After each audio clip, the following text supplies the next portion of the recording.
Talk about compelling villains. We know that Palpatine is controlling the Senate at this point, and it's not hard to guess that he's controlling the Separatist movement as Darth Sidious as well. What chance do the good guys have? And opening shots are rival opening shots. Satellites and various ships bouncing around the orbit of Coruscant like gnats as more calming mirror-shine Naboo ships approach the glorious city planet, illustrating the relative vertical orientation of space as they roll over to land on the southern hemisphere. Ben, Burtt, you are a genius. You might be the best thing going in Star Wars overall. You create a sense of scale just by the sounds these ships make. Self-sacrifice. Picking up right where we left off in The Phantom Menace, the mere fact that a Sith Master can sit in front of the members of the Jedi Council without question is further exposition about their complacency. Sort of moot at this point since Phantom Menace's Puppet Yoda was replaced, but while Muppet Yoda will always hold a special place in my heart, it can't really compare to the expressiveness of digital Yoda's eyes and facial expressions. What? Rose Byrne is in this movie? You fell into that nightmare, Master, and I rescued you, remember? Oh, yes. I would have asked for more friendship building between these two, but my interpretation is that the last 10 years have been a mostly typical Master/Padawan relationship/friendship that was meaningful enough for Obi-Wan to recount in Episode 4. Obi-Wan's smile is enough for me to assume that Padme, or even the potential of seeing Padme after 10 years, is what sends Anakin into his tailspin. Obi-Wan's playful Relax shows that this isn't typical behavior for Anakin. My goodness, you've grown. So have you. Grown more beautiful, I mean. Solid evidence that Anakin has no idea how to deal with these emotions that both Yoda and Obi-Wan have been telling him to suppress. And he'll always be that little boy I knew on Tatooine. Highway to the friend zone. We will not exceed our mandate, my young Padawan learner, and you will pay attention to my lead. And you will learn your place, young one. And it's at this point that we see that Obi-Wan never really learned how to be a master and that he's failing Anakin. His arrogance issues have only gotten worse without Qui-Gon to balance him out. While this is evidence of Anakin's ego as well, it's also terrible, terrible teaching or parenting, as is often the Master-Padawan relationship. Embarrassing and demeaning your apprentice in public serves no purpose other than to put distance between you. And you will pay attention to my lead. Why? What? And again, we get the sense that Anakin is not usually this insubordinate. This is Anakin very childishly showing off for Padme, as he has no experience dealing with girls. Besides, your senses aren't that attuned to my young apprentice. And yours are. Possibly. Credit goes to my wife on this analogy. Obi-Wan is like the C student tutoring/training the A+ student. Not only did he not really want to take Anakin on, he feels unprepared, and also that he needs to compete and prove himself worthy. Nope. Points for trying, R2. You can't always be the hero. Whoa, that's sick. First showcase of Anakin's saber skill is more precise than anything we've seen so far.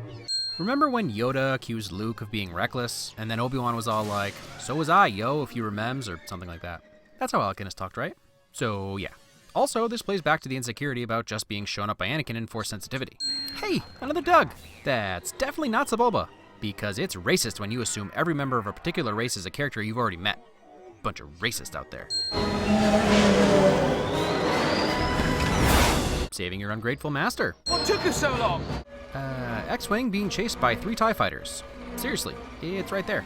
Whether you hate the CGI or not, you have to give ILM some credit for the detailed work they created for just some quick drive-by shots. And you'll notice that the architecture changes as the chase moves farther from Padme's apartment. From tall, modern buildings to more run-down section to the industrial part of the city, and then to the Vegas section. Or is this more AC? Pod racing's still done by living beings, but football is played by robots now. Baby steps. Don't want to sell me death sticks. I don't want to sell you death sticks. You want to go home and rethink your life. I want to go home and rethink my life. Excellent personal health and wellness advice. 3PO, you look so naked.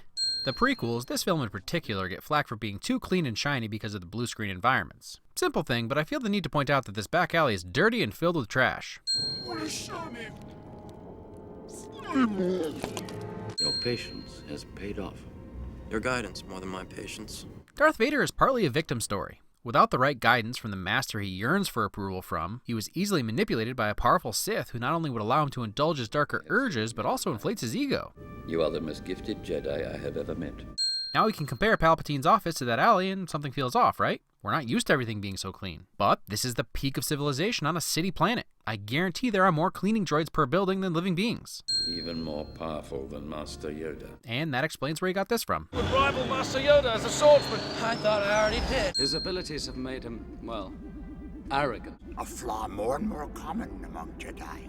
Even the older, more experienced ones. Now that Qui-Gon is gone, Yoda is really the only one left feeling the world unravel. Well, at least the only one that hasn't turned to the dark side. And Obi-Wan is still so arrogant he doesn't even know when he's being backhanded by the Master. More humility and, Jar Jar, I don't wish to hold you up. And you say Lucas doesn't listen or care about your feelings. Jar Jar was just told to shut it. He never listens. He doesn't understand. It's not fair. Anakin's issue has always been his emotions being too strong. This is just evidence of that. He never really learned how to deal with them.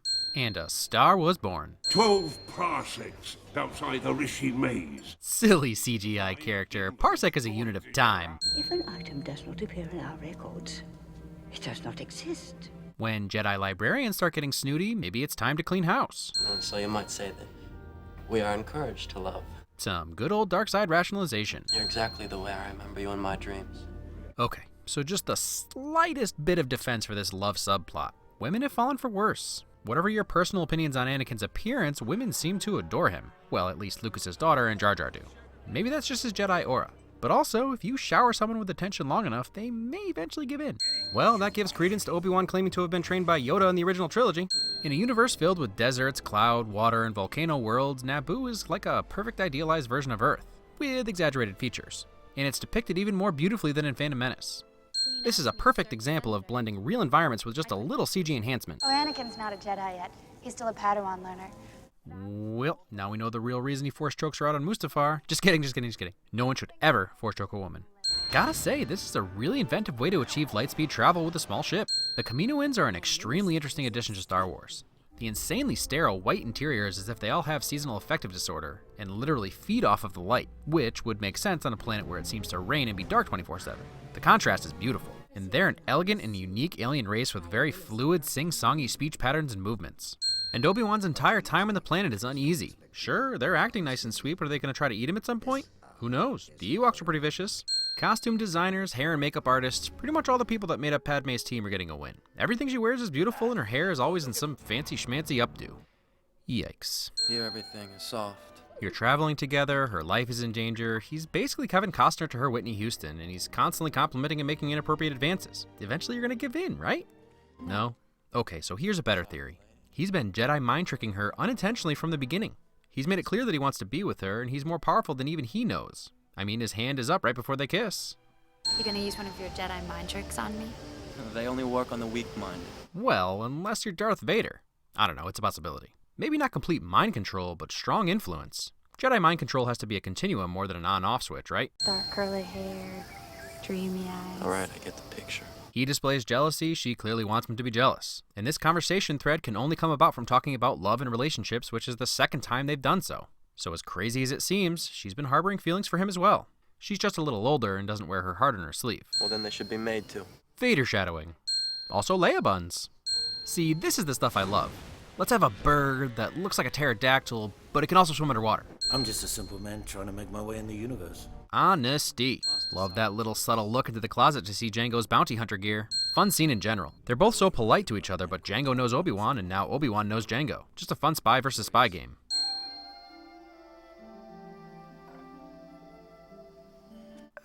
Flirting? At this point, we know that Padme has feelings for Anakin.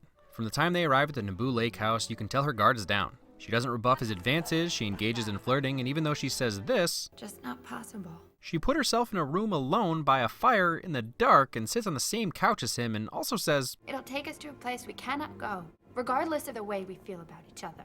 Now, please don't misunderstand. I'm not saying she was asking for it or anything like that, but we know from the future that she does love him. This is just a bit of evidence of that love. I think it is time we inform the Senate that our ability to use the Force is diminished. Too little too late, Windu. But points for trying. Up close and personal view of Slave One Boba's ship is awesome. We don't get a lot of hand-to-hand combat in the Star Wars universe, so Jango and Obi-Wan throwing down is pretty fresh. Grappling hook save! Well, that proves that there was at least one clone trooper left over in the ranks of the stormtroopers. Who knew you could clone the predisposition for head smacking? My wife loves those little guys. She says they have to be a win. Can you tell my wife and I watched this together for this video? Everything about this sequence is a win. The beautiful planet with increasing scale as the two ships approach the asteroid belt, and then these. The delayed sound explosions are one of the best weapons in Star Wars. And Obi-Wan's avoidance of the seismic charge and the narrow escape from the torpedo is exhilarating, tense, and it's always fun to see Obi-Wan outsmart someone. Even if he totally doomed the Millennium Falcon. Boba Fett's gonna remember that trick. I am C3PO. And a nickname was born. This is some wish fulfillment. Anakin meeting Luke's guardians and then sitting where Luke would someday sit and whine about something or other. Happy accident that Anakin's shadow looks a little like Vader's helmet right there. But this off-screen conversation with only shadows is a definite win. Hugging. Duel of the Fates is still amazing, especially with a Tatooine sunset. This short little Tuscan camp score is one of my favorites in the film. Perfect expression of how Anakin's brain is currently working. We prefer not to be in the movie! Blue milk? I killed them. I killed them all. Make fun of this performance all you want. This is the moment when he feels the pull to the dark side but barely understands it, as if he wasn't in control of his actions. Although, personally, I think they should have used the original recording. And not just the men, but the women and the children, too. They're like animals, and I slaughtered them like animals. Anyway, Imperial March. I wasn't strong enough to save you, Mom, but I promise I won't fail again. This is the true beginning of Anakin's turn to the dark side that concludes with his fear of losing Padme. Also, how did I not know Michael Swain was Uncle Owen? Right? Dead ringer? Still better treatment than Gandalf got from Saruman. What if I told you that the Republic was now under the control of the Dark Lord of the Sith? I love this whole interrogation scene. In quotes, because Dooku isn't bothering to get information out of Obi-Wan, he's just sowing the seeds of doubt and confusion, exactly as Darth Sidious would have him do. Alright, so this assembly line set piece was added after the movie was mostly done because Lucas thought there wasn't enough action. It's visually pretty, it separates Anakin from his lightsaber, and puts 3PO into the final action for some comic relief with puns almost as good as Mr. Freeze. I love you. I don't care how we got here. Love is always a win, especially when it's framed like this. Then we decided to come and rescue you. Good job. Thankfulness. I've got a bad feeling about this. But you shouldn't. Maybe you felt my stretching here and there, but pretty much from here on out I have no complaints. Starting with these Colosseum animals that are distinctly designed, frightening with good sound effects. I unimaginatively yet lovingly call them Rhino, Spider Crab, and Kitty Rat. What about Padme? She seems to be on top of things. And who doesn't love a good pun? But in all seriousness, I love that Padme sheds her hesitation and distressed damsel facade from Phantom Menace. Just that scream. Every time. And that one. Making new friends. Not Kitty Rat. This party's over. Ha! Finally just the slightest shade of Samuel L. Jackson that we know and love. I realize more lightsabers doesn't automatically mean better, but it also doesn't make it automatically terrible. And this is more wish fulfillment for something I've always wanted to see. There's Mace Jackson, not a care in the world.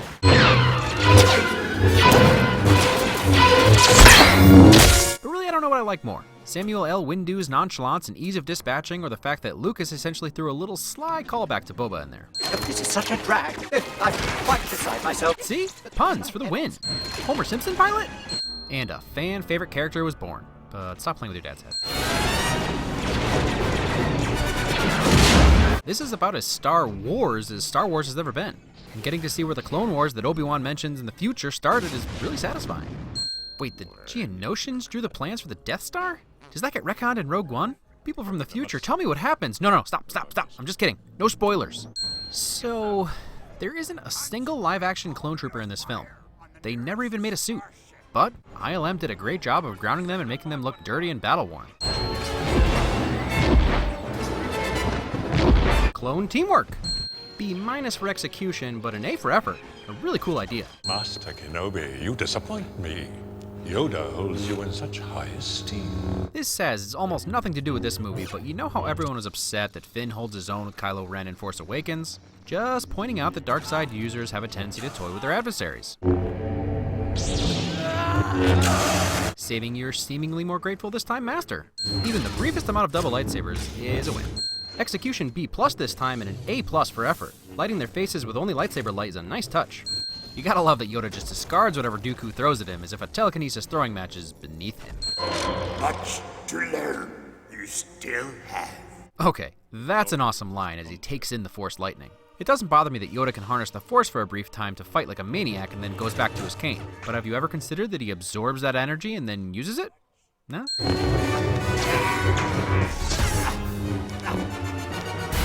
Use your cynicism off switch. Let the awesome flow through you.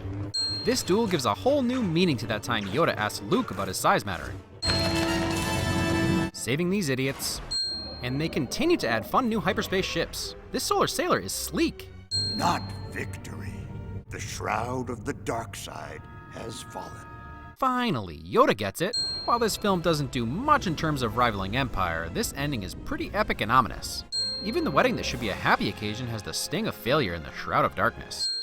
You guys still with me out there? I know I lost some of you over last week, but compared to this week, Phantom Menace was a gimme. So I fully expect to see my subs plummet after this week. Based on the overwhelming majority of Phantom Menace comments about Clone Wars and Rebels being canon, I'm gonna start by apologizing for that. Darth Maul comes back in canon, and it's great. Hopefully he'll be in Episode 8, Ray Park needs the work. When comparing Attack of the Clones to The Empire Strikes Back, nah, don't do that. When looking at Attack of the Clones as the follow-up to The Phantom Menace, some cracks still start to show. There are some hard-to-defend elements in this film. Lucas admitted early on that he wasn't a great dialogue writer, and I think part of the problem that came up in the prequels is having a younger cast. Harrison Ford apparently went through each script and changed a lot of his lines to sound more natural. With a younger, inexperienced cast, you're going to have actors trying to please an important director in an important series, and they're going to keep their notes to themselves.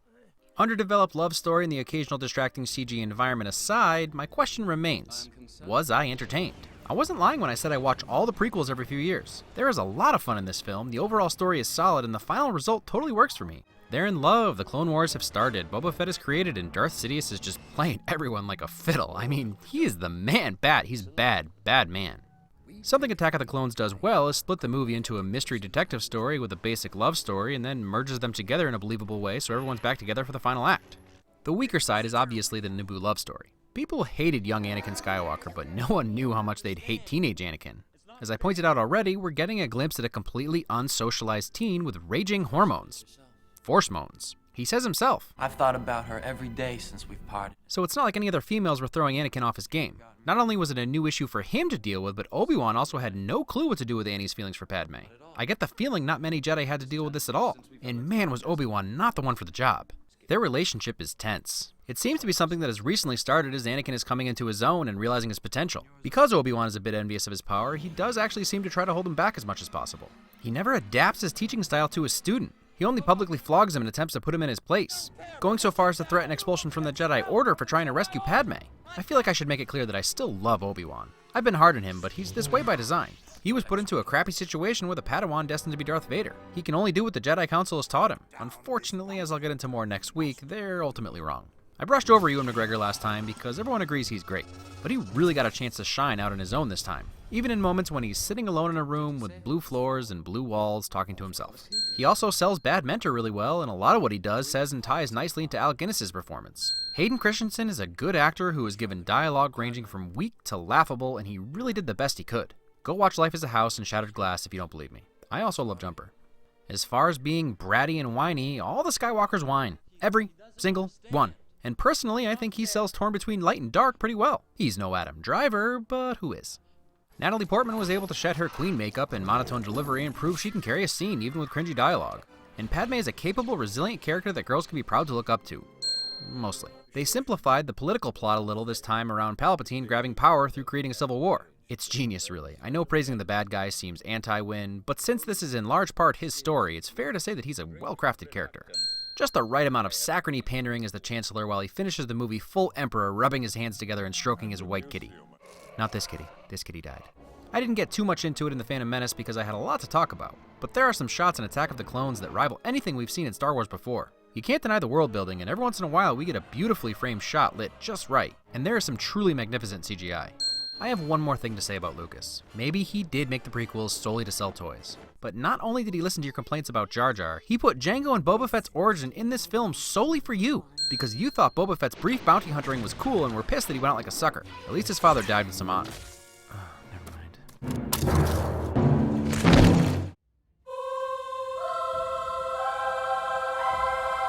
Hoping that this will not become a scar. You are in my very soul. Torment.